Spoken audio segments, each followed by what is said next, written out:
Swamiji, thank you very much for talking to me. It's very fascinating to Thank be you here. for being here. It's very fascinating to be here to see so many people who have come to meet you and talk to you. I want to start off this dialogue by asking you a very simple question. How do all of us find peace and happiness in our lives? What is the magic that we need to do to be happy and to be peaceful within? Happiness is actually a alchemy process in us, independent of any external happening.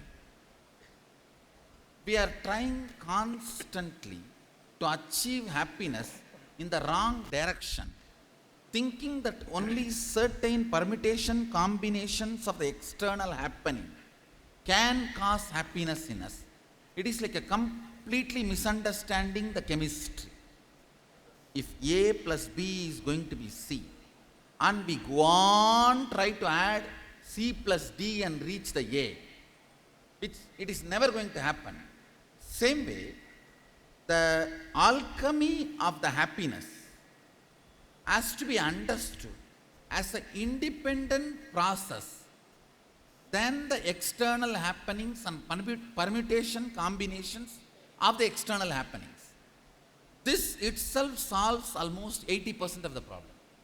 Then, building happiness is a separate profession we need to do, like making business. Oh. It is unfortunate we believe just by making business or building our career or building a relationship, happiness is achieved. No. It's a separate alchemy process. Of course, thousands of times simpler than building a career and profession. It may be simple, but it is a separate process. We need to look in to the basic understandings which makes that spiritual alchemy process of happiness happen in us. Maybe looking into that and following that science, happiness can be developed, and developing happiness can be the first fundamental foundational requirement even to develop our business and career and all the other things. Because if we develop happiness, peace will be side effect. Peace itself is not main effect. Peace will be side effect. That will equip us to handle all the things we need to do to build our career, profession, relationship and all that. Without building the happiness inside, if we directly start building external things, one, tremendous stress. Second, even after achieving the goal, we suddenly feel whatever we lost in the path is too much to reach this result. So that leads to frustration. I call it depression of success. Oh. Successful, but whatever we gave up looks too much we gave up to achieve this. After achieving that only we understand, I think this may not be that worthy. So building happiness is an independent science, alchemy, which every individual need to do before even beginning the life. If he missed, at least now. Swamiji, in our lives, we are subject to so many external rules. We are told to behave in a particular manner, to live in a particular manner, to eat in a particular manner. Now, do we have command over our own lives? Do we have the ability and the right to decide what is good for us as we seek happiness and peace in our lives? Whoever does not understand the context is bound by the rule. Whoever understands the context is empowered by the rule. No. Any rule, whether it's a traffic rule or dressing rule or eating rule, any behavior, any rule, if we do not know the context why it is formulated, that will be binding us. If we know why it is formulated, two things will happen. One, even while you follow, you will not feel you are bound. You will not be feeling bound if you stop in the red signal in the traffic rule, if you know the context. while you are following, you will not feel bound. Second, all the gray area will be your freedom. The freedom which comes by knowing the context is two end. One, even while you are following, you will not feel you are bound. Second, all the gray area is your freedom. But when we don't know the context, even while we are following, we will feel we are slaves, and we do not know the gray area, and we do not have the freedom or command over the gray area. At end of the day, even powers is nothing but knowing the gray area of the cosmic rules. When we know the context of the cosmic rules is dharma. When we know the dharma, even if you follow the rules, you will not feel bound. And because you know the gray area, you know where to play. Knowing where you can play and where you need to obey itself is a power. Swamiji, all of us want power in our lives. We want control, we want wealth, we want people to listen to us. And this need for power in all human beings is the root cause of much conflict. Because this power is exhilarating. How do we overcome this need for power within our souls, within our body, within our lives? See, first, when we are not able to handle ourselves, control ourselves, when we are not able to come to a relationship with ourselves, we are trying to do this to others. For example, when we are not able to handle ourselves, if we are trying to behave like giving upon us, we will give upon the society. If we are trying to behave like controlling us, we will control the society. How we feel with ourselves, the same way only we will feel with the world. If somebody is trying to control others and feel controlling others gives them joy, there is a deep vacuum in them that they are not able to control themselves. So, they are struggling in controlling themselves. When we are struggling to control ourselves, we will also be struggling to control the world. If we come to completion with ourselves, knowing clearly, these all can be controlled. For example, my eating habit, sleeping habit, my digestion, all these can be controlled. But my blood circulation, my breathing, all these cannot be controlled. That is actually good for me. When we know, I myself put something in automatic gear for my own benefit. So, this what I put in automatic gear is not binding me. It is actually some of the responsibilities off from me, which I decided. For example, our breathing pattern, our blood circulation. We put all of them into automatic. By us, it is our decision. We put them in automatic so that we can attend to something else. End of the day, coming to the source of everything, context, and understanding everything we are responsible, makes thousands of things clear. When we start getting complete with ourselves, we will manifest the same completion with others. When we are not able to control ourselves, we will try to control us and control others. When we are not able to control ourselves and we give upon us, we will give upon us and give upon others.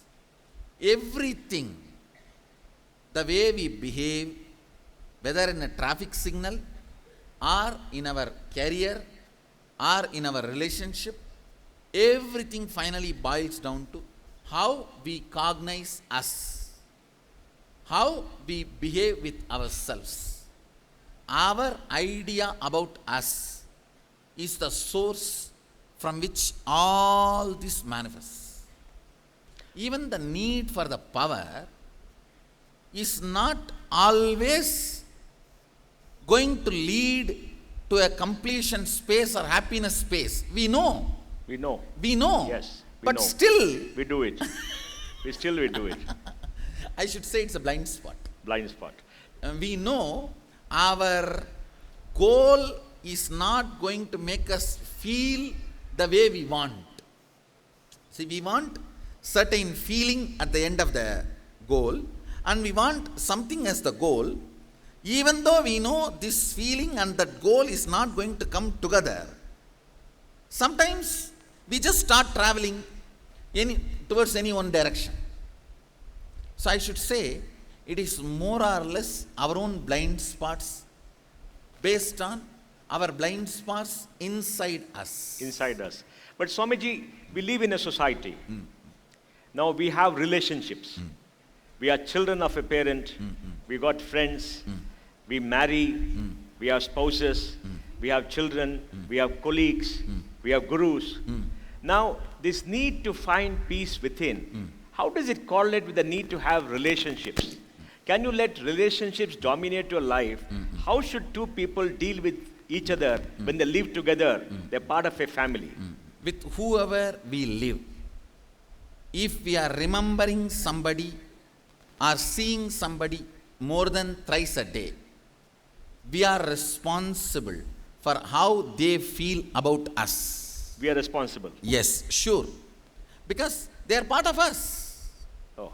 See, when you cognize everything, for example, if you cognize your peace, can you exclude your spouse and kids and cognize your peace? No. If you cognize your happiness, can you exclude them and cognize your happiness? No.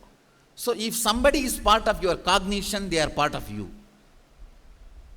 We are all together. They are part of you, us. They're part of us. Us. Whoever is part of you, when you cognize your fears, can you exclude them and calculate your fears? No. Something happens to them is also your fear. Yes. When you cognize about your joy, can you exclude them and cognize? No. So whoever is part of your fear, your joy, your pleasure, your pain, everything happening to you is part of you. So how you feel with them, you feel about them, how they feel about you, for that you are responsible. Unfortunately, we always think, why should I be responsible for what they think about me? Yes.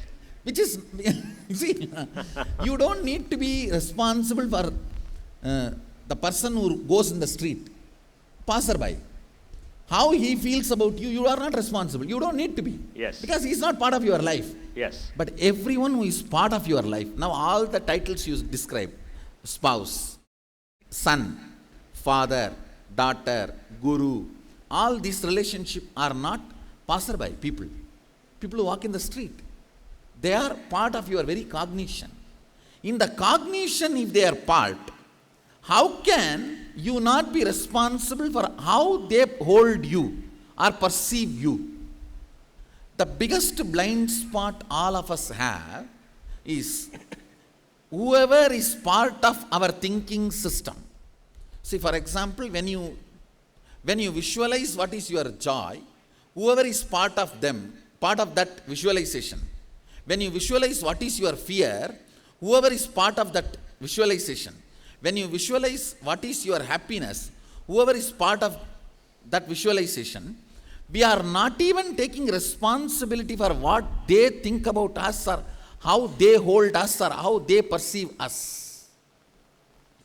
Taking responsibility for everyone who is part of our cognition, how they feel about us, how they hold us, how they expect us. Bringing completion in that means if they are holding us in some way, expecting us to be something, either you make them understand that expectation is not going to become real, or if you are very sure you are going to make it into reality, giving it as a commitment and removing the insecurity from them. This is what I call completion. Either you remove that expectation, the way they hold you, or you make it as a very vocal, oral, clear-cut commitment, and you stand by it. This removes, I can say, 99% of the incompletions. But Swamiji, why is there conflict in families between two people? But Between spouses, why do people break up, don't live happily? How do you handle conflict and what causes this conflict? Basically, you keep somebody as part of your cognition, but you are not ready to take the responsibility for how they expect you. See, when, for example, when somebody visualizes their joy, if they do not keep their spouse and children in that joy frame, then they don't have to be responsible. If they visualize fear, in that fear frame, if something happening to their child, their spouse is not there in that frame, then he doesn't need to bother about what they think about him or how they hold him.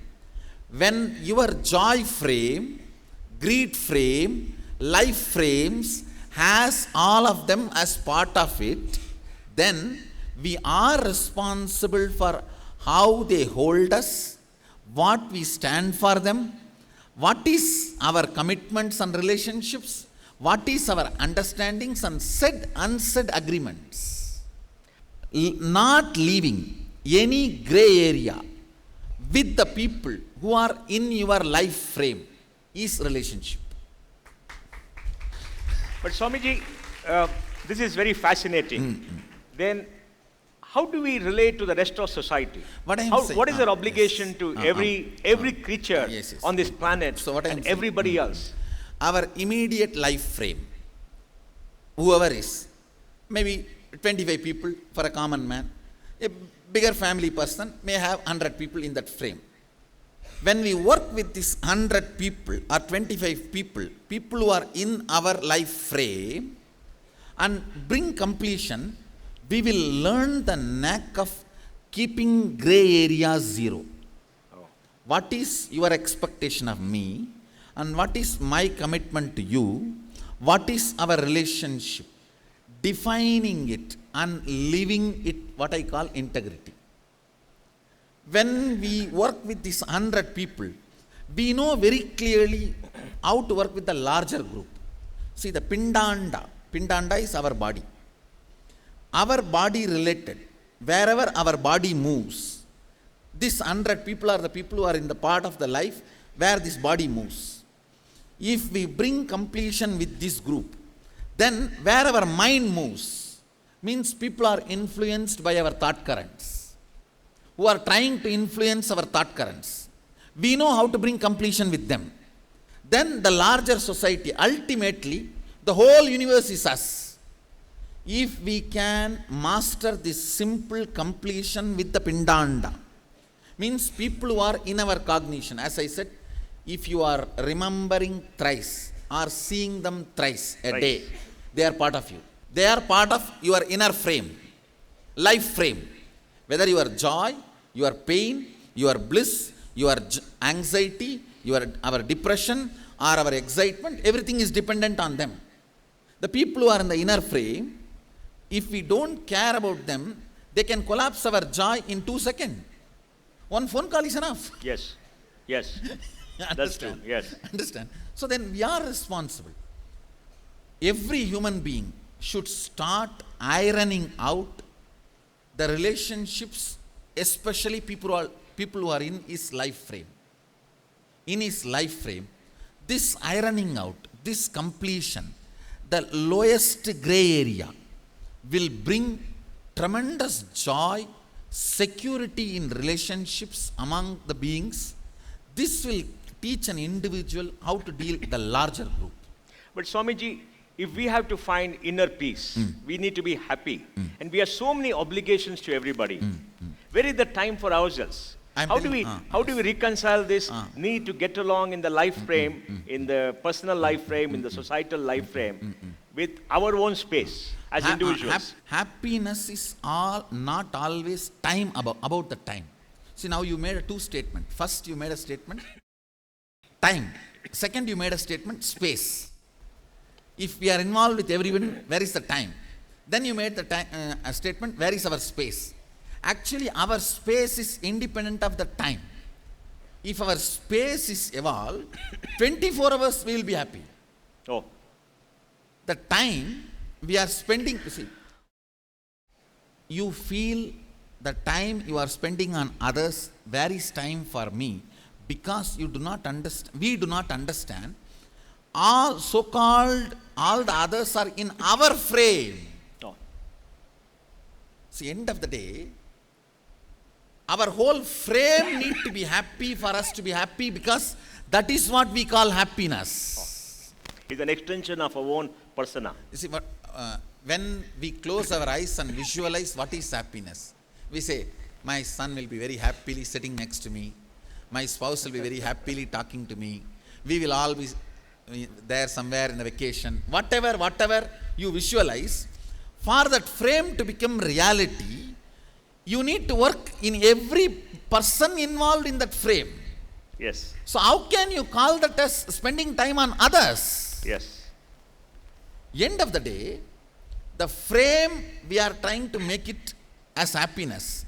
We need to take the responsibility for the whole, and working on all the people who are involved in that frame has to be only addressed as working on us, not giving time for others. Oh, okay. Because, see, or we should have a frame. I'll be all alone sitting in Himalayas in alone cave, that is my joy. If we have that as a frame, then no problem. No problem. No problem. We don't need to work on anybody. We don't need to bother about anybody's happiness. And- What is our frame of happiness? And we define it. That we define. So when we define our happiness, we have all the people inside. But when we need to work, we think we should be working only on us, not on others. That's a blind spot. That's the blind spot. That's a blind spot. What is your life frame? So let me be very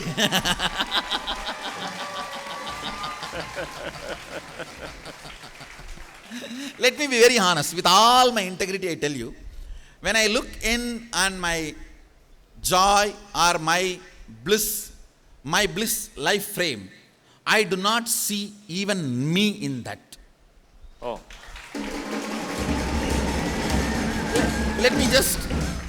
Let me explain. When I look in and see, even this body is not in that frame, so what goes on to this body also is not going to affect my joy frame. oh, My joy frame is such a permanent bolted in my consciousness. All I need is even just a remembrance of my existence for me to be joyful.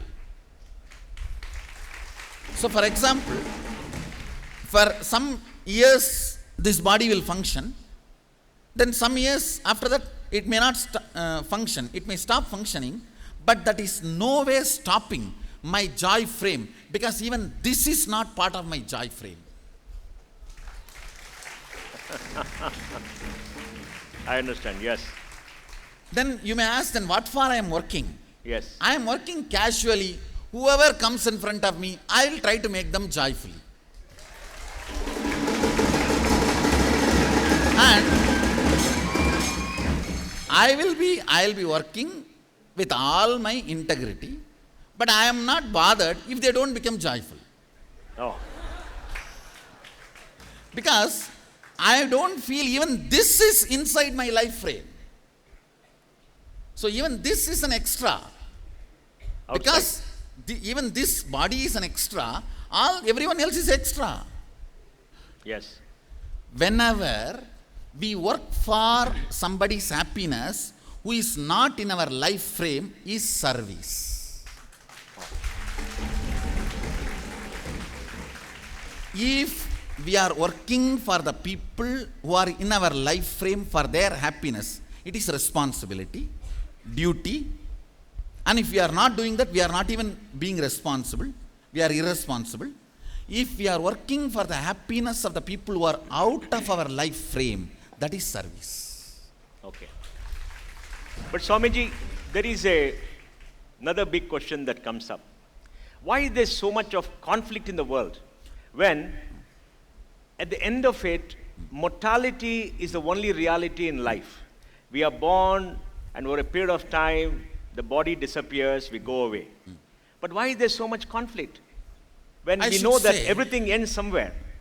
I should say, all conflicts is the blind spots of the individuals fighting, showing only others' blind spots without showing their own blind spots. For example, there is A and B.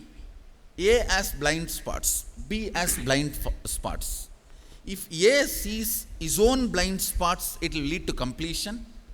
If he sees only the B's blind spots, it leads to conflict. All conflict, all conflict is nothing but inability to see our blind spot and too much of third eye on others' blind spots. See, when it comes to seeing others' blind spots, we use 3 eye, 4 eye, all eyes. When it comes to seeing our blind spot, we don't even use 2 eyes. 2 eyes. End of the day, all conflicts, whether it is a conflict in the level of the home, should we have coffee or tea? Should we have pizza or burger? Idli or dosa? Starting from there, should we have this party or that party? Or this economic policy or that economic policy? Capitalism or communism? Whatever. To that level, everything is nothing but inability to see the individual blind spot or collective blind spot. For example, I have a blind spot that I don't want to work, but I feel everything exists, it should be shared to everyone, even though I have not worked for it. So it is an individual blind spot. Many individuals who have the same blind spot gather together and start communism. Understand? Now, many individuals who have the same blind spot, they just help each other, support each other, they feel so comfortable with each other, and then they decide, come on, let's all start a group. So whether it is a individual level, or social level, or the country level, or even in the universal level, or the cosmic level, every level, we try to take advantage of what we have not earned, and we try to keep that as a blind spot without looking. That is what leads to conflicts. Whether it is available resources or man-made resources like money, the concept of money, or the natural resources like water or land or minerals, whatever. End of the day, not seeing our own blind spot creates incompletion, and not only not completing it and seeing others' blind spot create conflicts, and many people of this level ganging up creates communism. Swamiji, this raises Swamiji, this raises another important question. Yes. Why are some people so successful and many people are not so successful? Is it a lack of ambition, lack of energy, lack of self-realization? Why does success come to... I should say, there is no being on the planet Earth which lacks ambition. Ambition is programmed in DNA. in a DNA? DNA. It is responsibility which need to be cultivated. Responsibility. Ambition is animalistic. Responsibility is human. Ambition is animalistic. Animalistic. By your very existence, you are ambitious. Only then you can grow from fish to tortoise, tortoise to pig, and even the evolution. Even the evolution happens because of ambition. Ambition is in our very DNA. There is nobody which can say, I don't have ambition. People come and tell me, oh, I don't want money, Swamiji.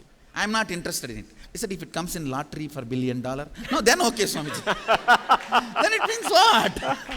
I am not ready to work for money, not that I am not interested in money. You have an interest. So ambition is a nature, animalistic. It is responsibility that decides success. And if a person is successful, what is his obligation to his fellow human beings, to the rest of the world?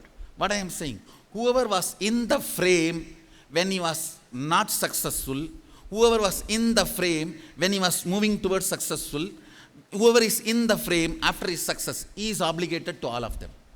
He is obligated to all of To them. all of them.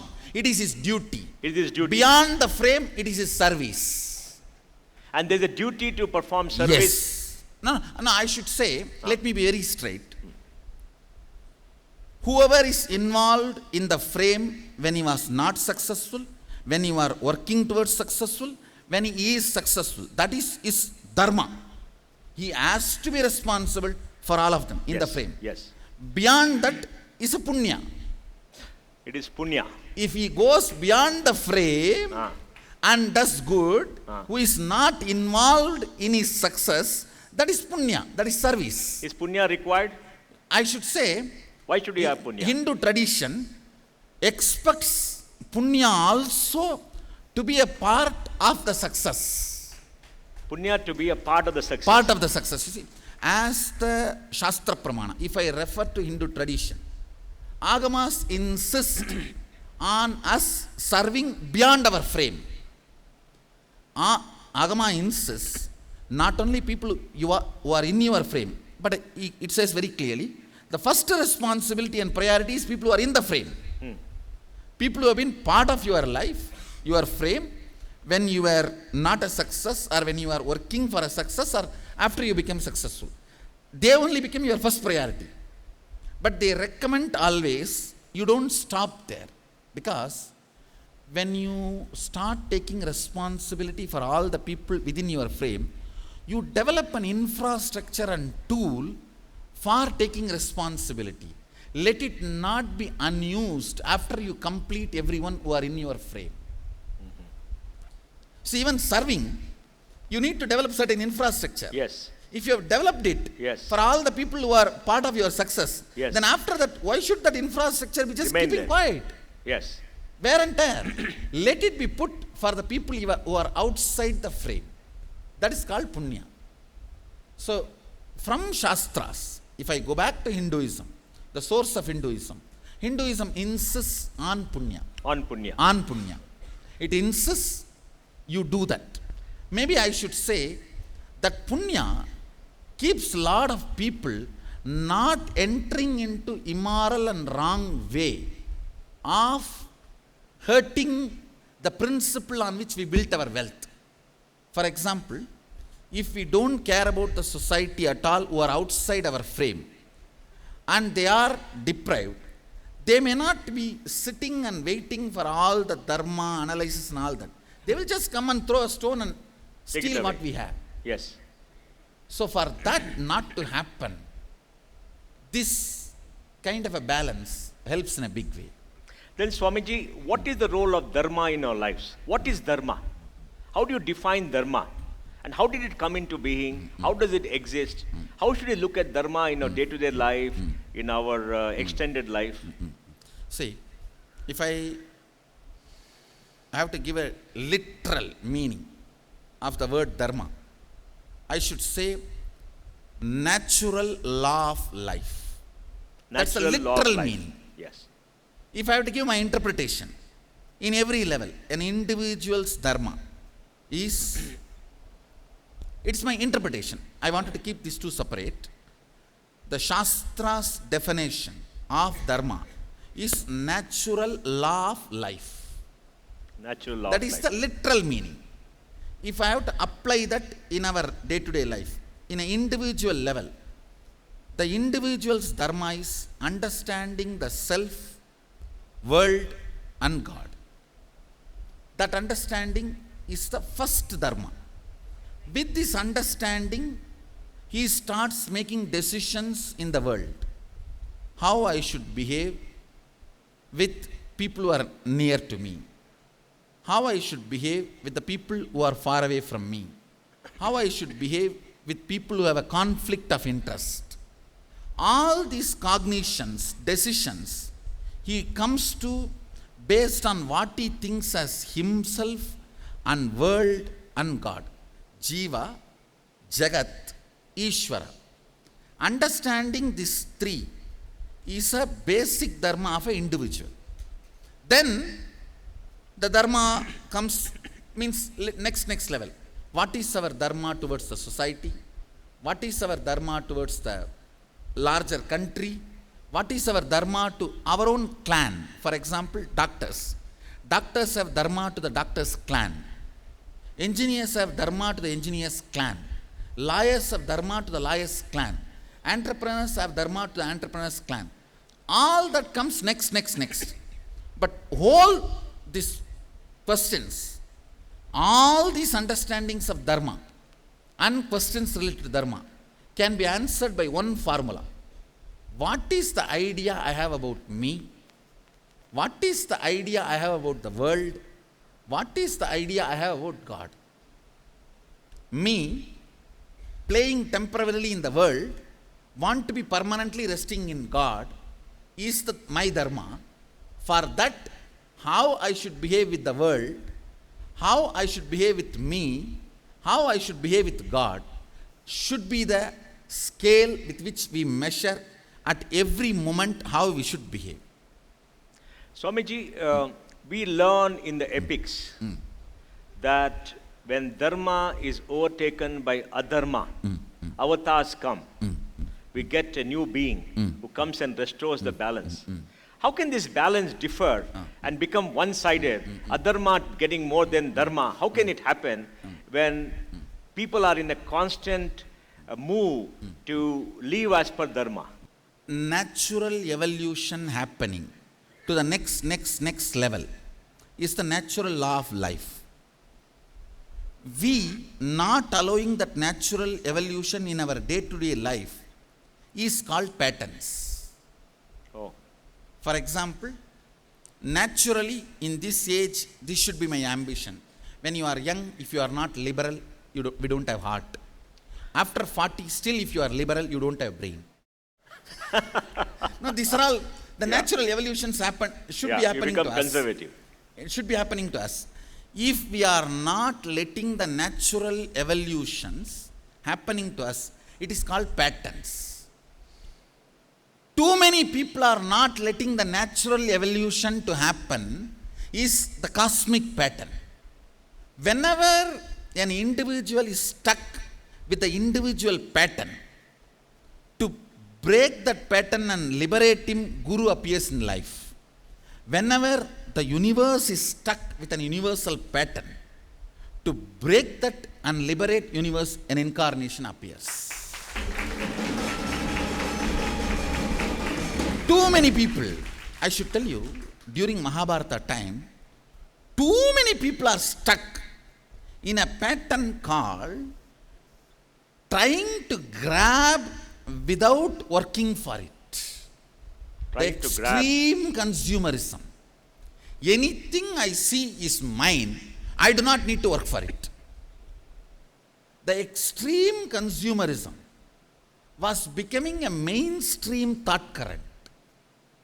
And it was becoming a strong pattern where the production has dropped more than 90%, but the need and the demand and the greed and the grabbing in any method is becoming lifestyle.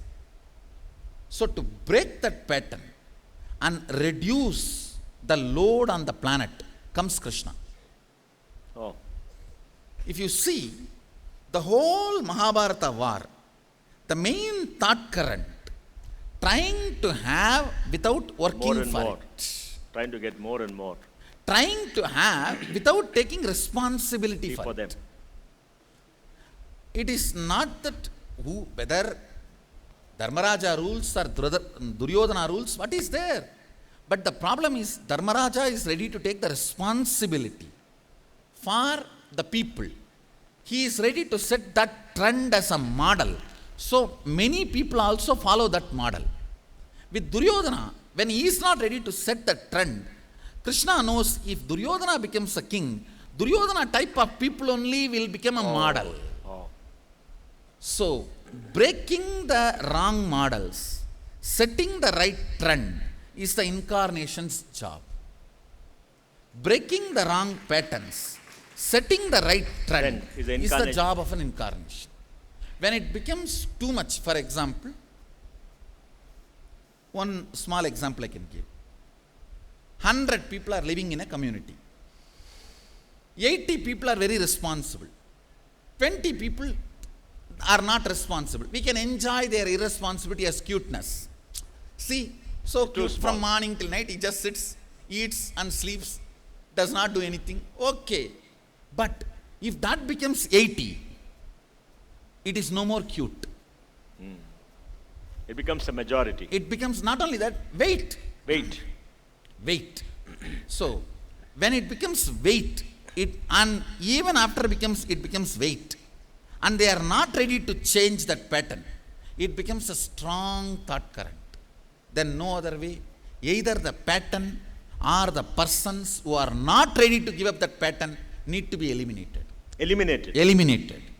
The thought current and the model need to be eliminated. So you Otherwise, justify planet violence. Planet Earth cannot survive. So you justify violence. No. Please understand. Let me be very clear.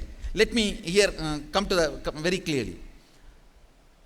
I should look upon, it should not be looked upon as violence. It should be looked as a surgery.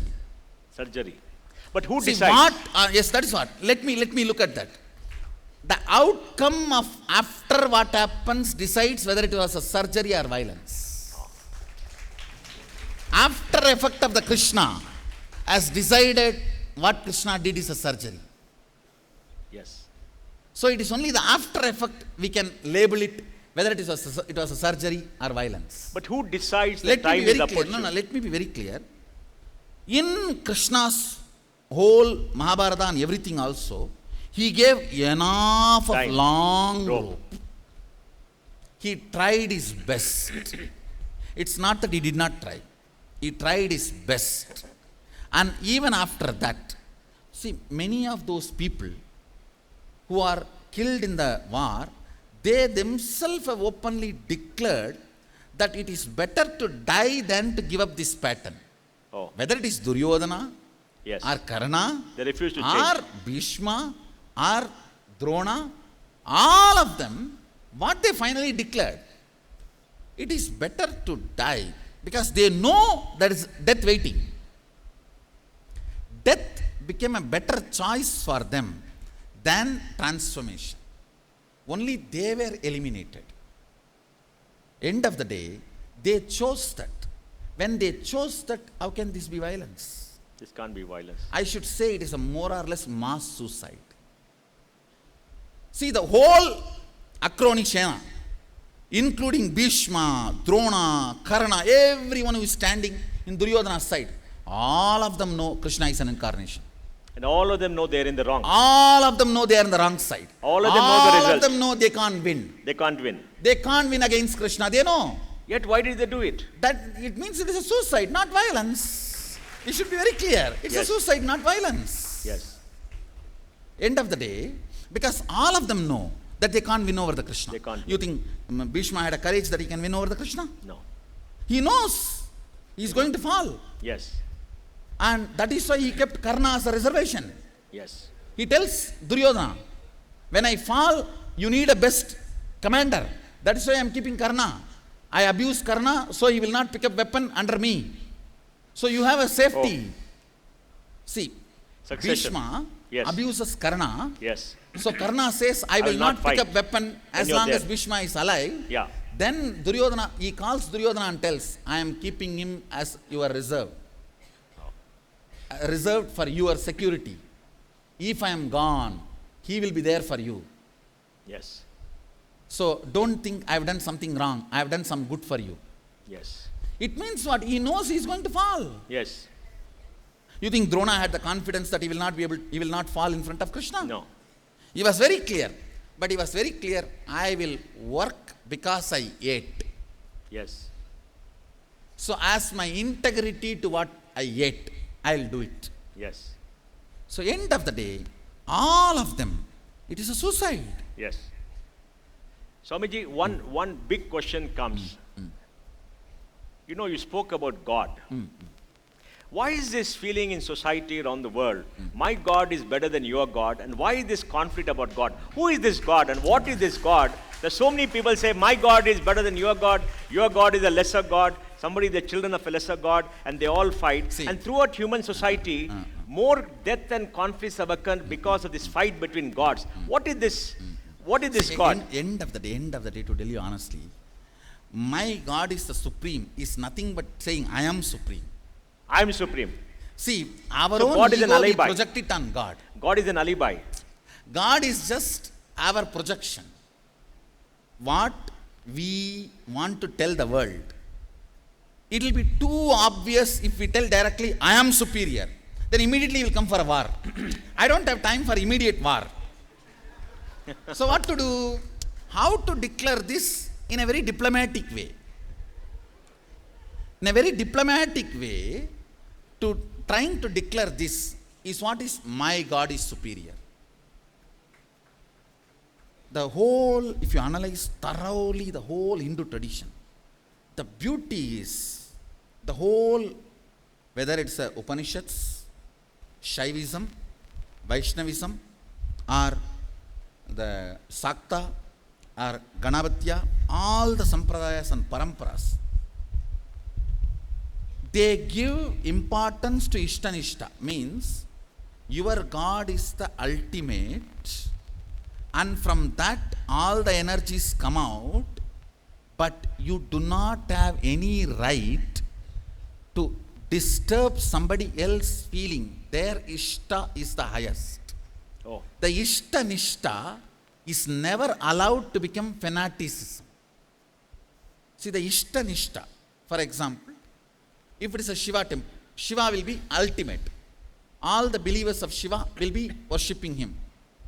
And no doubt, in Jagannath temple, Shiva is the guardian. guardian. Yes. Yes. If you see Brahma and Shiva, Yes, yes. both of them stand outside as Yes, guardian. yes. In Tiruvannamalai temple, Brahma searches the Shiva's head and Vishnu searches the Shiva's feet. Yes. The Ishtanishta and the universality of the supreme principle both coexisted in Hindu Sampradayas. If you see, our Ishtanishta was never allowed to become fanaticism. If I go into more details and Shastra Pramanas, it is very clearly declared, you have all the right to see your Ishta as the source of all the gods and goddesses, but you do not have a right to put this as a ultimate truth on others. On others. So It it's is very very clear. individualistic, It is not, we call it subjective truth. subjective truth. It's a truth for the subject. It's a subjective truth. And ultimately, all sampradayas, including Shaiva, Vaishnava, Shakta, all sampradayas agree, divine is beyond any forms. It is for our devotion he assumes the form. Like a water has no solid form, but when the cool breeze happens on the water, it takes a freezes. shape of ice. Yes. So our devotion gives this form. Behind this, the source has no form. Has no form. Source is beyond form. Our devotion gives this form. Even the greatest devotee knows the form with which he is worshipping will lose its form when he loses his form. Oh, See, as long as I have this form, I need a form. So I relate with it. At one point, both the forms will merge into the source. We call this Jnanavarishta Bhakti. If you see, even a common villager in Hindu tradition will have this Jnanavarishta Bhakti. If you see this, you will see in his house many gods in his puja room. I should say, the future of the humanity is not for one God religions. It is for either many God or all God religions. all God religions. So there'll be no conflict. Not only there can be no conflict, there can be even understandings, higher understandings evolving. Not only no conflict, there is something called higher understandings. Means each of the God is infinitely powerful, potential, and this infinity is not bound by only one. Infinite infinities. Infinite infinities. See, even the one God religions also accept infinity of that one God. Yes. Infinity of the one God is a mentally retarded theory. How can infinity be only one? Infinity cannot be one. It is many. It is infinite. Oneness only can be infinity, Yes. not one. Yes. So infinity is self-conflict meant. Infinity of one is a self-conflict mentally retarded theory. Self. See, what I am saying, infinity is the peak conception, visualization, fantasy of logic, length. When somebody's logic is very, very deep and broad, the highest he can grasp is infinity. Unfortunately, his whole energy is sucked by the intellect. He has grasped the infinity, but his heart is left with no energy. That is why he did not grasp the infinity is infinity, not one. Not one. When we don't have a heart, only head, we consume infinity only one. When we have enough head and enough heart, we understand infinity, infinity. But Swamiji, it raises a very important question. Is there a God at all?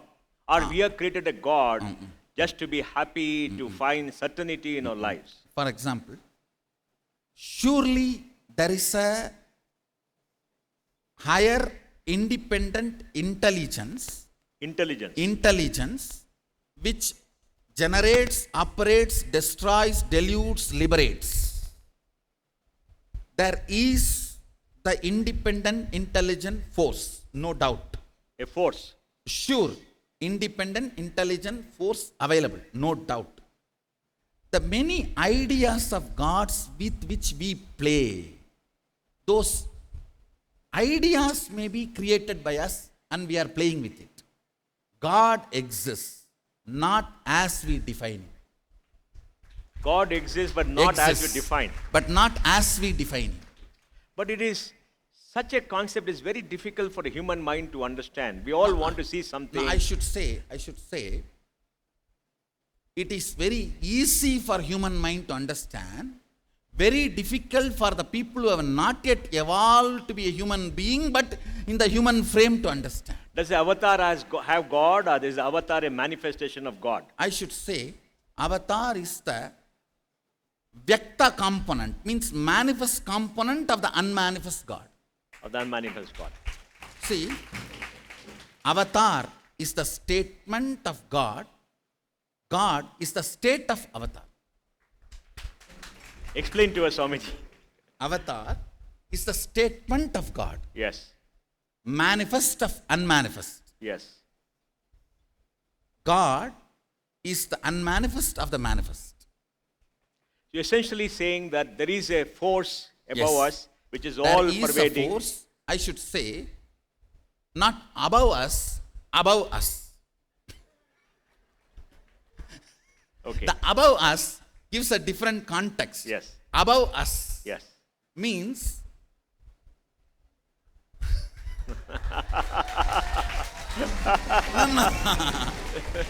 see, what is unmanifest in all of us? I should say not even this way. It's a this way or this way. It That is means like it's everywhere. See, It's everything. is if when I say above us, it becomes like this. Or I should say, the air we are all breathing, the space we are all in, as independent life, the source of that life is God. There is a source. There is a source, and it is intelligence. But Swamiji, It is not just power, automated mechanism or automatic mass software, like how they try to show in the Matrix movie. No. It is not a large automated matrix. No.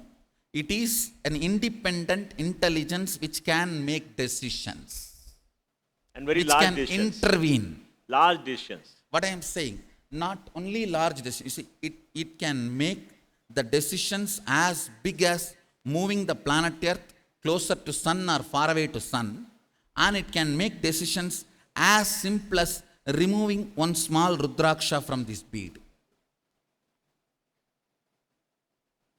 It is capable of micromanagement and macromanagement.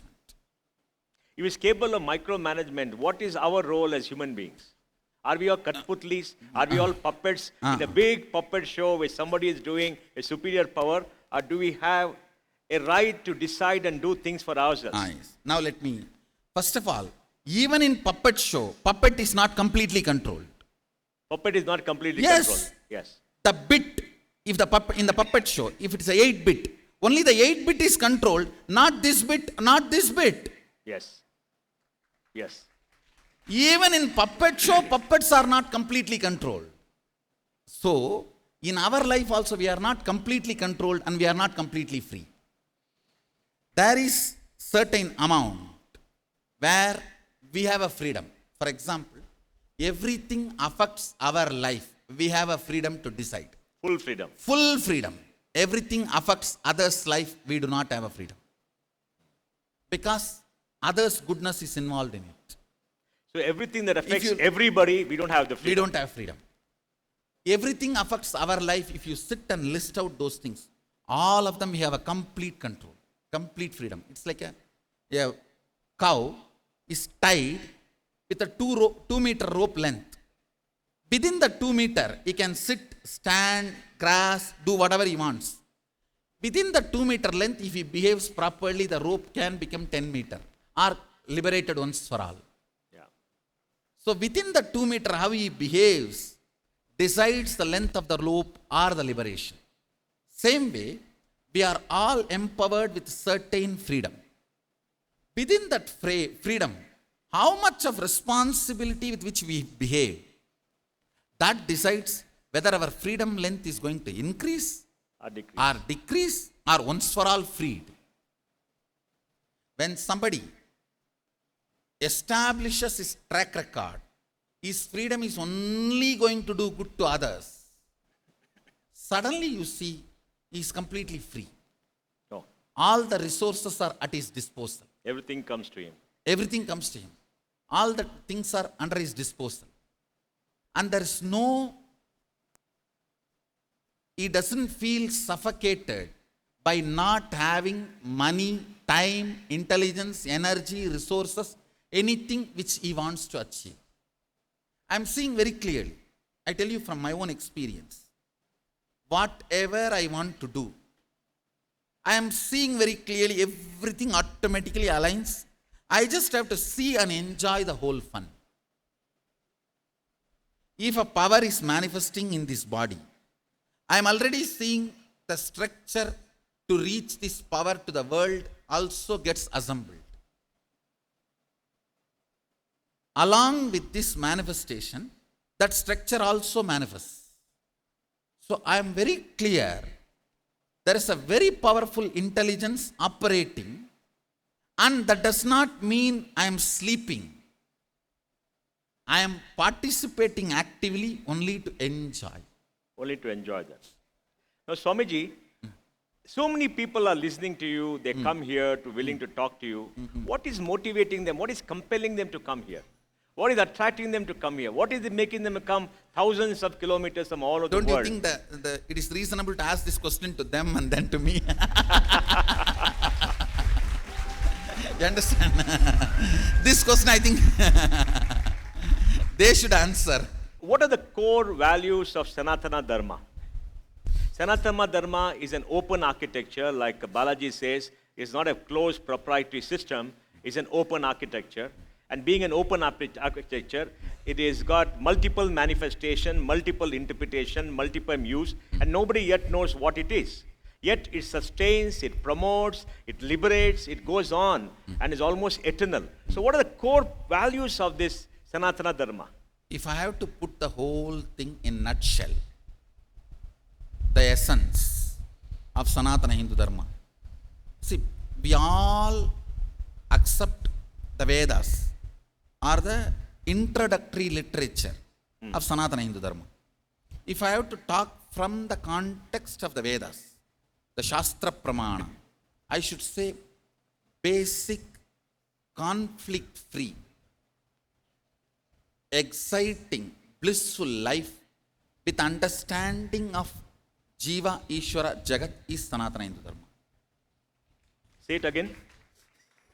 conflict-free, conflict-free, exciting, exciting, blissful life, with understanding of understanding of self, world, God. God, Jiva, Jiva, Jagat, Jagat, Ishwara. Ishwar. With this understanding, living blissfully is Sanatana Hindu Dharma. And living blissfully. Actually, conflict-free and blissful is one and the same, I should say. Okay. Blissful life with understanding of these three is what I call Sanatana Hindu Dharma. Now comes the supplementary answers like a karma theory. What is actually karma theory? Karma theory is nothing but establishing a right cognition between us and the world and the God. What is, end of the day, reincarnation theory? Establishing the right cognition about us, world and the God. All the core values of Sanatana Hindu Dharma, whether it is ahimsa, or satya, or asteya, or aparigraha, yoga, kriya, everything if you see, it boils down to this one core, bringing understanding between Jiva, Ishwara, Jagat, and bringing bliss between these three. Bringing bliss with this understanding of these three is the essence of Sanatana Hindu Dharma. Living happily with Jagat, with Ishwara is all Sanatana Hindu Dharma. Swamiji, does it mean that a simple person who's got a simple, let's say, view of life, and a highly evolved person who's got a very different view of life, all of them can live happily within the same context, one thing. or we have to find our own self-realization to be truly happy? Is ignorance also happiness? No, see, ignorance is happiness as long as it is not hit. For example, As long as it is? it is not hit. It is not hit. Let me give you an example. Yeah. In India, many of the compounders become doctors. Like if they work with a doctor for 5 years, they see, oh, stomach pain, yellow tablet. Yeah. Knee pain, green tablet. Yeah. And headache, black tablet. Yeah, rules. He will be a successful doctor as Yeah, long as the yeah. pharmaceutical companies don't change the color. Ignorance is bliss. Ignorance as is long bliss. as the context does not change. The context becomes complex. You get stuck. So, ignorance is bliss if you don't change your city, if you don't change your street, if you don't change your life in any way. Same people, and people also don't change. But things change. Then ignorance cannot be bliss. So the so-called simplicity, cuteness associated with the simplicity cannot be the permanent solution.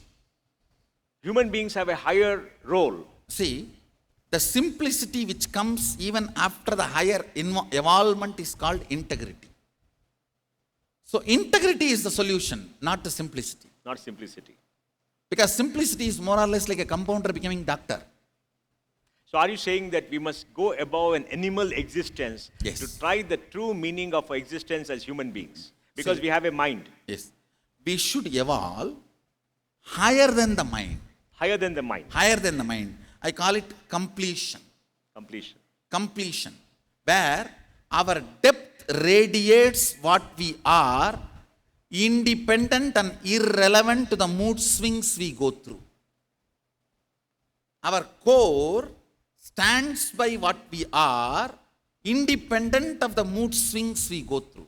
Whether up or down, mood swings come or go, good or bad, right or wrong, accepted or rejected, whatever.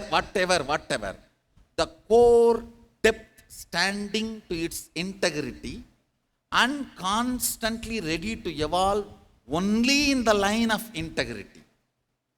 Not by these ups and downs. If these ups and downs starts guiding, the person is called powerless. If his integrity is only his guiding force, he is called powerful. Why do you have a limited life? Is it the body by necessity has a limited life? Body or whatever I am using has no limited life. I am seeing very clearly. For example, this body is going to be operating, functioning for 126 years. 126. Yes, 126 years, I'm going to be using this body. I am very clear, within that 126 years, I would have established the concept on at least 1 million bodies. After that, I may not need this one body to be continuously functioning. So you live in 1,000,000 bodies. At least 1 million bodies. See, I am a concept using this body and manifesting. At least 1 million bodies. This concept will be using to manifest itself. Then I may not need just this one body to be continuing to operate. So let this rest. Good friend helped me to reach out to 1 million people. Swami, Rest okay. in peace. Okay, Swamiji, let me raise a very large issue. Now the world is suffering from lack of sustainability. The world is suffering from an overdose of prosperity in some areas. There is terrorism around the world. Now what can Sanatana Dharma offer the world to restore balance, make the world much more sustainable? What is the message or meaning that Sanatana Dharma can give? Let me look at from the prism of Shastras this whole happening. You raised two major issues. Yes, Over prosperity yes, and terrorism. yes. When we try to suck the nature more than we need, call that accumulation as a prosperity. Is not prosperity, it's a dead load. Dead load. Grains should be grown and eaten. Yes, Cannot be stored for next 25 years. yes, If we are planning for storing it for next 25 years, yes, our agriculture is also wrong, yes, and the storing method also will be wrong, and the quality of the grains will be wrong. This whole thing, terrorism instigated insecurity, insecurity instigated sucking of the planet Earth. This whole cycle ultimately boils down to just two. One, the basic Hindu truth, let us all coexist. let us all coexist. Let me give you the original exact verse. The creation is described in our Shastras when Sadashiva, the cosmic oneness, when he decided to become many, the principle he declares to himself, the only commandment is, let us all coexist together and abhayam sarvabhudebhyo. Let us all be protection for all of us. Let us be protection for all of us. All of us. Let us all be protection for all of us. If you, this abhayam sarvabhudebhyo, if you see the whole concept, let us all be protection to all of us. So the basic commandment, let us coexist. Let us all be protection to all of us. Because the moment there is two, there will be conflict. So during the conflict, the methodology for conflict resolution is protection for all of us together. Together, Yes. Not exclusion. not exclusion. The problem is now everyone wants to make the world peaceful, but excluding the people who are not accepting their ideas. Say it again. Everyone wants to make the world peaceful, but excluding the people who are not accepting their idea of peace. So excluding them, how can it be peaceful?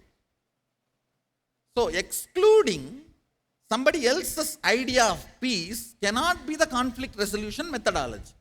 For any conflict resolution, the basic commandment is let us all coexist and let us all be protection for all of us together. Means abhayam sarvabhudebhyo. Abhayam sarvabhudebhyo does not mean I give protection to all, we give protection to all for all of us together. We're all bound together. We are all, the relationship between all of us, the integrity between all of us is protection for all of us. Protection. How, Swamiji, how do we live with nature without over-exploitation so that climate change does not take place?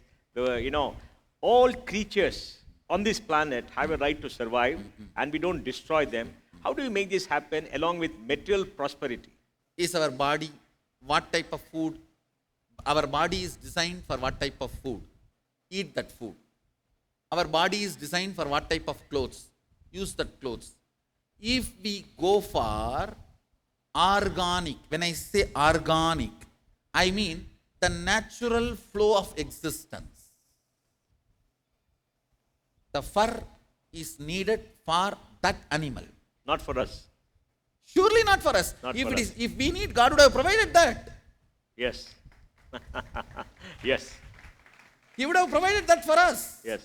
Animal protein is for that animal, not Not for for us. us. If we needed it, He would have provided for us. Yes. What for we are created?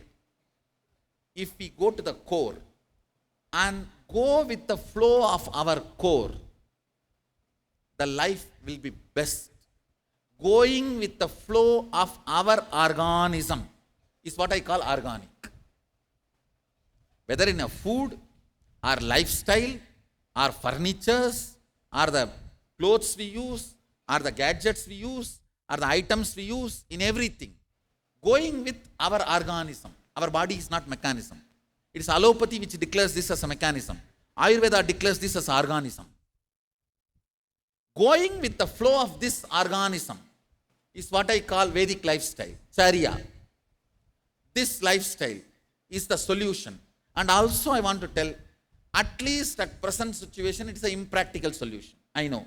It's impractical. Impractical, I know. But Move towards that.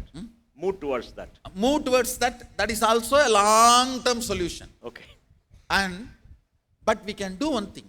Even small responsible individuals start creating a model.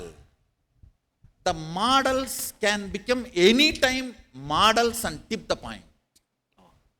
Can come to the tipping point. Actually, we always think, how can the models change the society? But till now, if you see, all big changes happen from the models. From the models. So what is See, your... It is a model. As long as only few people think it's a model. If few more people start understanding it, it is a discovery. If few lakhs of people start understanding it, it's a lifestyle. Swamiji, what is your message to world leaders on sustainability and this violence? I mean, what would you tell them to do as the two important things? If somebody listens, I'll tell them these two. At least you change your life to this organic way and be bold to tell the world you are living this way. Always, all leaders lead more people by the subtle power than the hard power. By the soft power, settled power. By the soft power than the hard power. I have seen hard power decisions are always overturned when that leader goes away. But the soft power influence he created never goes away even after the leader goes away. It sustains itself. I will naturally ask any leader who listens to me, make this as your soft power influence. It is a soft power influence leads larger impact. So lead the life For you want. example, Yeah. if something is made as a hard power rule, like a political rule, law by Obama, Trump will overturn it. If something has been lived by somebody as a soft power and created an ambience, ecology, influence, a spiritual or the atmosphere or the conceptual infrastructure, if that is the way it was presented, nobody can influence and change it, overturn it. If we are looking for a permanent solution, it has to be soft power. It has to be soft power only. It has to be soft power. Swamiji, what is the role of gurus in our lives and in Sanatana Dharma? What is the role of the guru? Why Just- can't all of us become gurus? Except we won't have followers. Now, I tell you, Ah, making yourself as a follower for you is the first job of guru. Making yourself? Making yourself as your follower Ah. is the first job of Guru. Only who made himself as his follower can be a Guru to make others follow him. Because nobody is a fool. Everybody goes to the depth and analyzes Guru. Actually, they analyze Guru 100 times more than they can analyze themselves. No, I tell people. Because see, there are only hundreds of people seeing the Guru. Right? Nobody is seeing them. Only when they analyze them, they use 2 eyes or lesser. When they analyze Guru, they use 1,000 eyes. Yes, there are 1,000 eyes.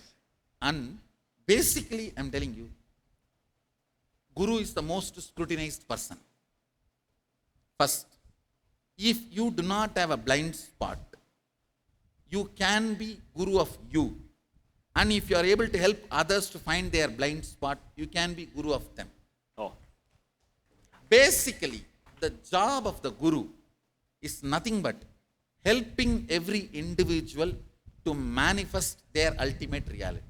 and the Guru is needed. I should say, without Guru also you can manifest, which takes few thousand births and deaths. See, can you say, without GPS, can I reach America? You can. It takes a long time. Sometimes you may not even May not even. make it. So GPS, Guru positioning system.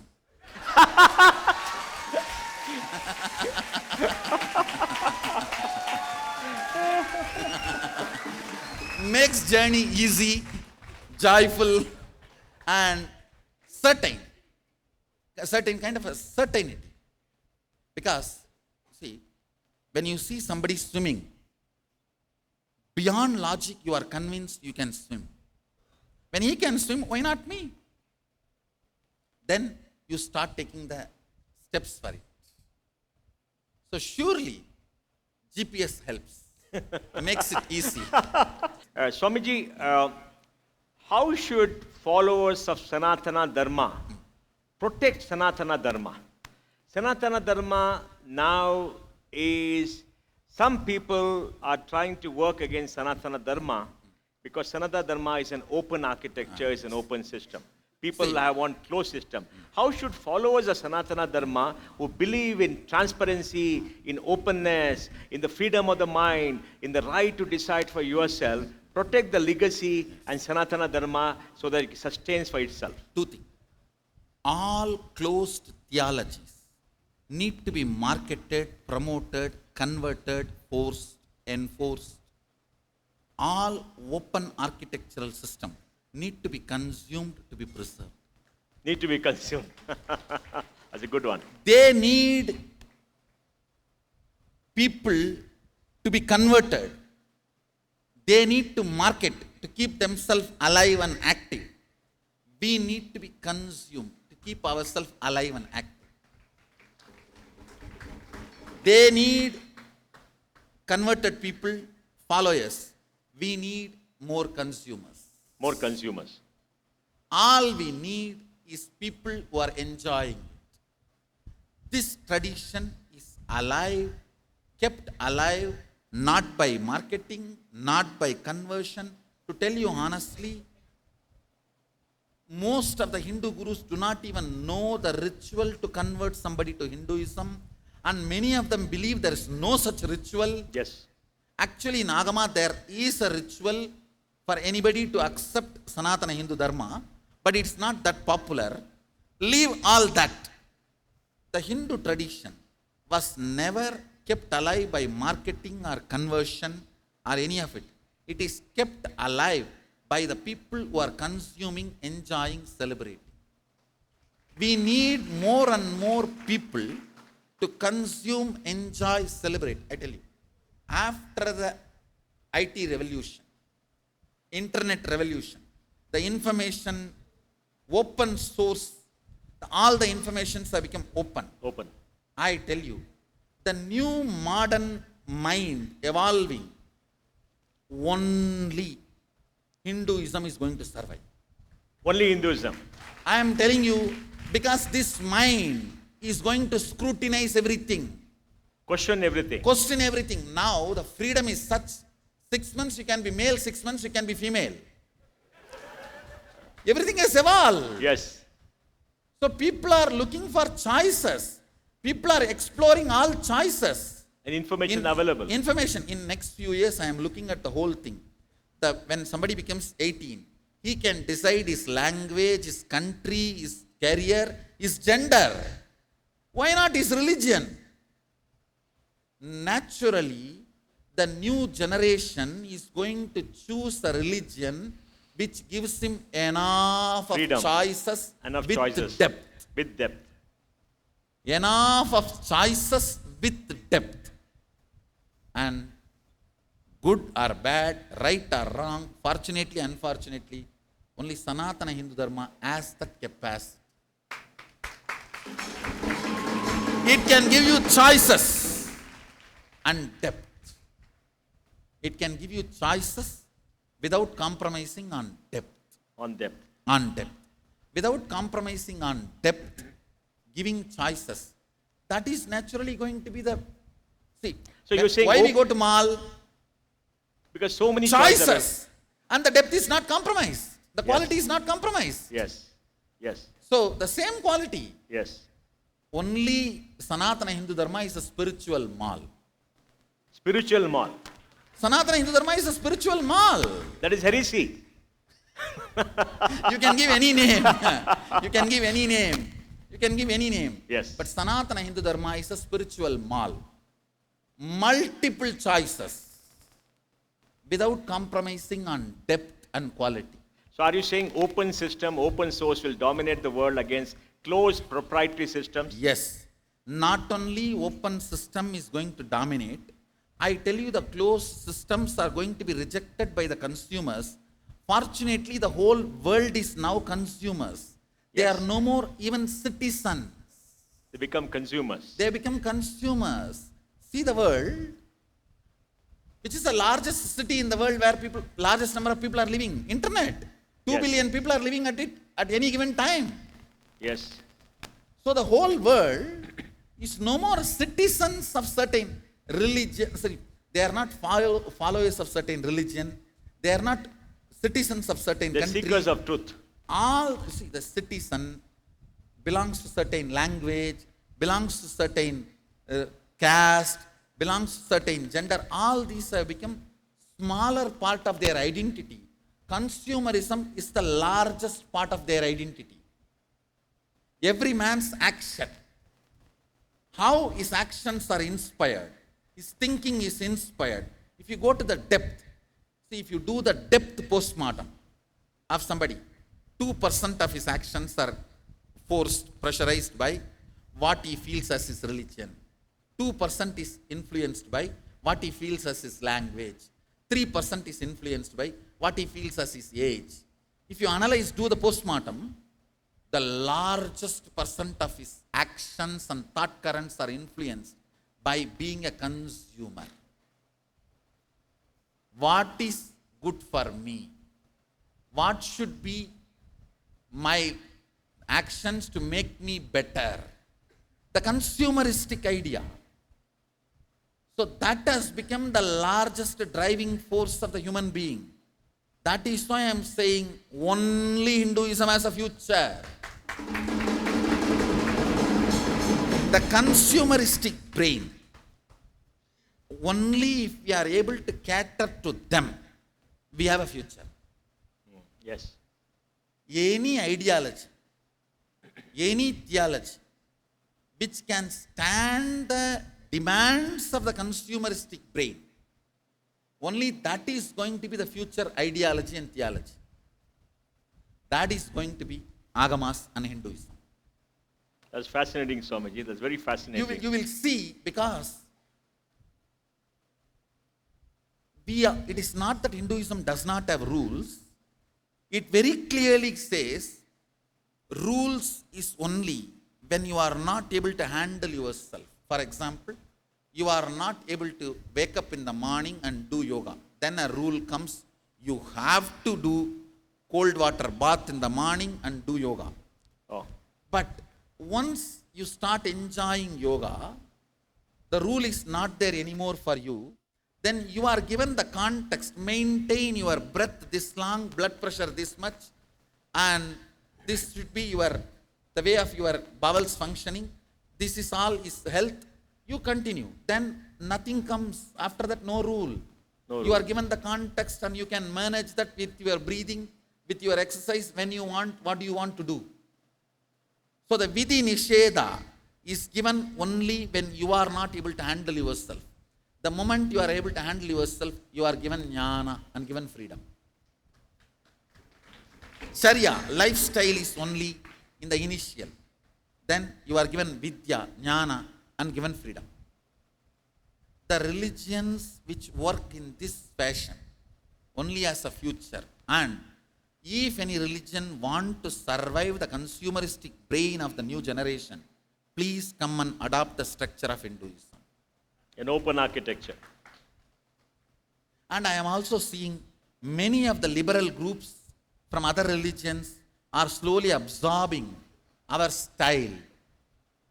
See, by conversion, by promoting something being marketed, all is old style till the Second World War. There is not going to be a Third World War. No. We no are third very war. sure. Very sure. When we are very sure there is not going to be a Third World War, the religion spread by marketing, conversion, cohesion, all that has no future. Yes. Because their infrastructure for spreading is no more useful for human society. Humans are rejecting. And the infrastructure we built for generations, 60,000 years for our survival, is becoming now useful, and that is what is being consumed by left and right. So the future demand and the infrastructure we built are fortunately matching. That is why I am saying only we have future. That's very interesting. See, for example, even as initial level guy, my brahmachari can sit and do Vakyartha Sadas. Vakyartha Sadas means convincing the consumeristic brain that this is the best technology and software to adopt to run your life. What is religion? The best software to run your life. Software for being is the religion. Software for being. Software for the being. So, even my brahmachari can convince any being this is the best software available. It is not, see, if other closed sources are Windows 1, this is not even Windows, it's a door.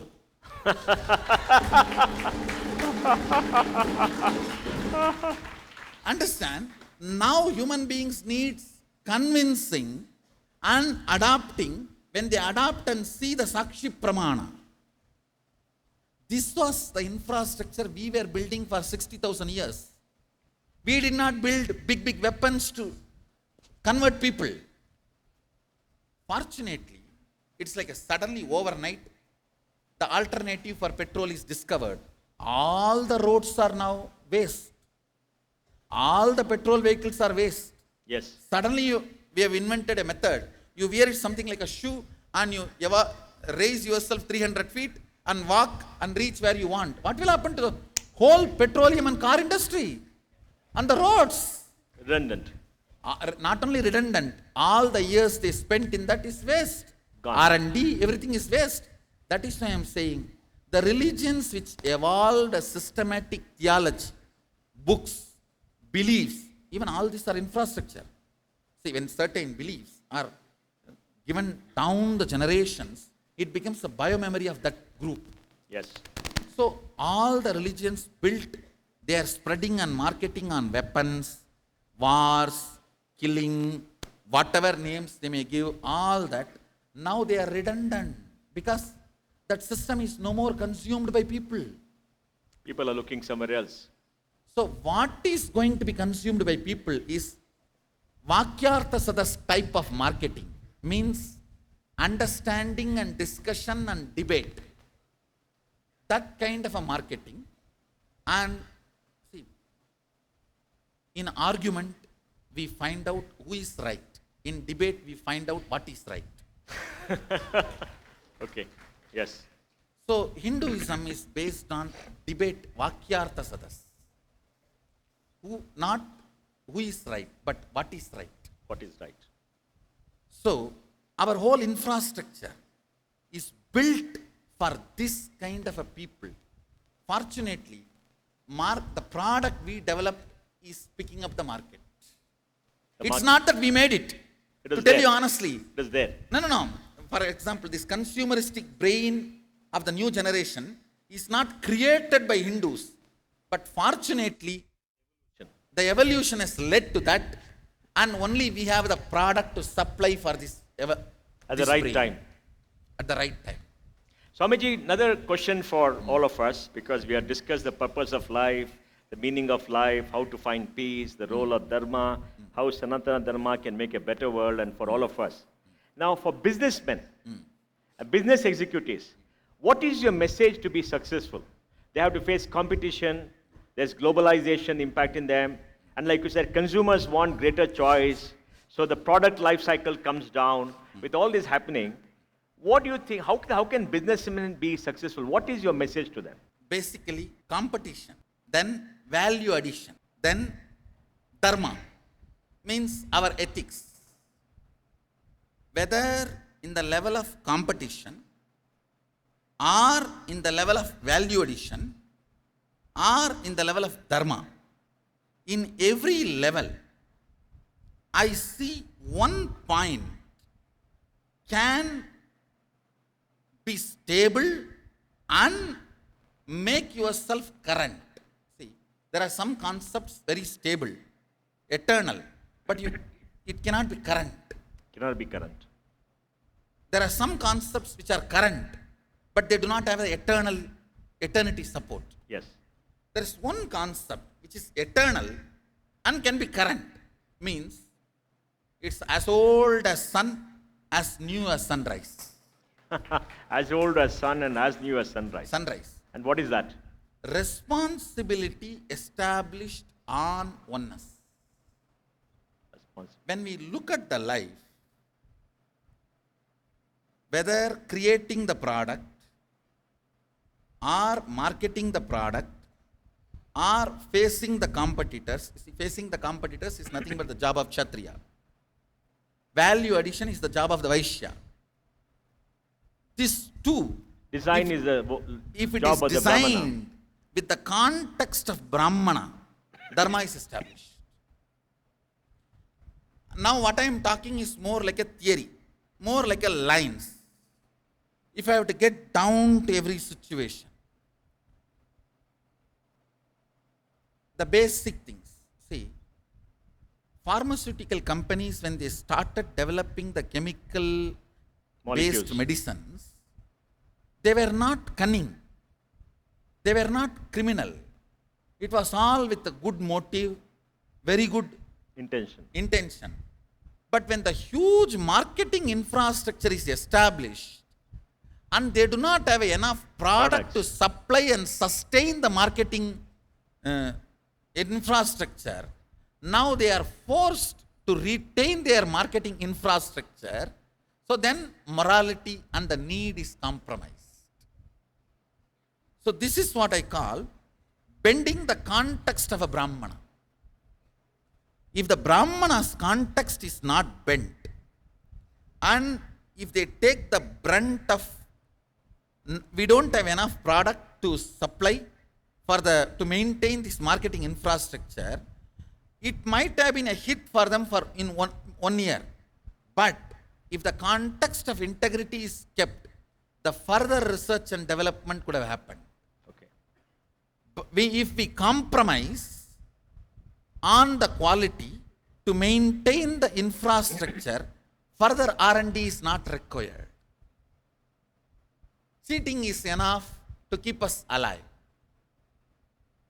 If we don't compromise on the Brahminical Dharma, the context, these two, competition and this value addition, these two will not kill each other. Will not kill. Innovation The and integrity. competition kills the value addition without making innovation possible. If the competition is maintained, faced with the responsibility of the value addition, And the innovation happens. Innovation happens. And that's the rule for success. Rule for success. And I tell you, anywhere, when we are hit with the reports, it's collapsing. Our marketing infrastructure is not able to sustain the income which is coming. If we are hit, the reaction comes as a cheating. Oh, Less reaction, more action. more action.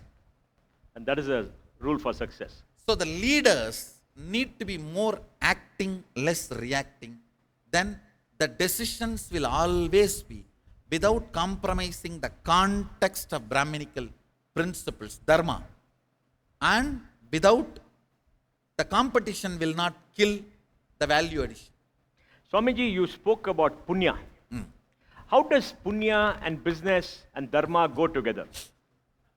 I should say, Is making profit punya? if we are not allowing the competition kill the value addition, that is punya. That is punya. Making profit without letting the competition kill the value addition, without letting Vaishya kill Kshatriya, anything you make, you are a Brahmana. It all boils down to competition not becoming cunning and destroying value addition. Value addition, if as long as is kept alive, all profit you make is punya. All profit you make is All punya. profit you make is punya. One more thing. So Apple, all the huge profits of Apple is a punya because it's based upon innovation, competition, good I should products. say 100% punya. For example, this chair. To make this chair, it may take 100 rupee. But I have all the right to sell this chair even for 10 lakh rupee. Saying I sat on this. It's a value addition. The value. Because you see, value is only based on what people want. Understand? Yes. It is not what all the ingredients put in that. What all the ingredients put in that and what comes out is output. That is not value. Yes. Output is different, value is different. Yes. Yes. Value is dependent on the people who want it. Yes. Its output may be 100 rupee. So when we fix the value, we are not, you see, value no way compromises our integrity. For example, if I say I sat on it and fixed the cost as 1 lakh and I have not sat on it, then it is wrong. Then it's lack of integrity. Yes. So anywhere if the integrity is maintained to the word and spirit, everything comes as a punya. Everything comes as a punya. And Swamiji, what is the obligation of business leaders to society? See, today, leaders of society could be from business, could be from politics, could be from other areas. But I'm talking only about business. What is the obligation of business leaders to society at large? See, if you use the word obligation means Our responsibility. if you use the word obligation, I'll answer not compromising on the value addition. Means competition not killing the value addition is the obligation. Obligation. Responsibility is all the stress you receive, feedback you receive, pressure you receive should be directed towards innovation. That is responsibility. That's the responsibility. Obligation is competition and the survival threats not killing value addition is obligation. And all the survival threats are converted and manifested as innovation is responsibility. When a pattern hits us, completion is obligation, converting that into power is responsibility. With a final question. How do you see our future? How do you see our society? Do you think the future is going to be much, much better than today and yesterday? Do you see a very bright future for our children? Fortunately, I am seeing a bright future for children because all the established ruling MNC structures are losing power over individuals. No, please understand. See, Power structures. all multinational company power structures, Yes. MNCs are losing power over the people. The individual consumer's taste is driving humanity. It's driving humanity. Humanity. One great thing is, by the very structure, the individual consumeristic nature will only go towards good, better, best. Whether it is a cup of coffee we drink, or the thought current we cherish while we drink the coffee, or the ideologies we cherish for our life, or the belief systems we cherish about life, in every level, making a product in one corner and bulldozing it and selling it all over the world through the franchisee selling centers, marketing centers, that structure is failing, collapsing. It's collapsing. It is collapsing. Whether it's food level or cloth level or ideology level, in all levels, this system is collapsing. Indigenous food style, indigenous clothing style, Localized. indigenous thought current religions are gaining power because of consumeristic brain and consumeristic new generation. See, a consumeristic new generation is not going to be satisfied by the marketed products or ideologies or theories. One fortunate thing is, even in the media, the mainstream media is losing power over the people. A corporate media house, which is established infrastructure, need to compromise on truth to retain their establishment and infrastructure, is losing power over the social media guy who has only one iPhone and who is able to put anything he wants in his blog, in his Facebook. He is more trusted, consumed by people than the established media houses. Yes. See the whole thing turning. Yes. I'm not talking And is some it a turn for the theories. better? Turn for the better? Surely this turn is, you see, now it's a fluttering period. Now Fluttering it's a period. settling period. Yes. But for future, this is best. And who are going to be the winners? Consumers. Winners are going to be the consumers and the people who are supplying the best things, who are able to stand the competition without compromising the value addition with the truth of the context. Sanatana Hindu Dharma. Thank you very much, Swamiji. I think it's So- been a very fascinating 2 hours. Thank you very much. Thank you very much for this Thank you. conversation. So, end of this discussion, this is the conclusion I wanted to share with you all. Sanatana Hindu Dharma is real, and that only as future.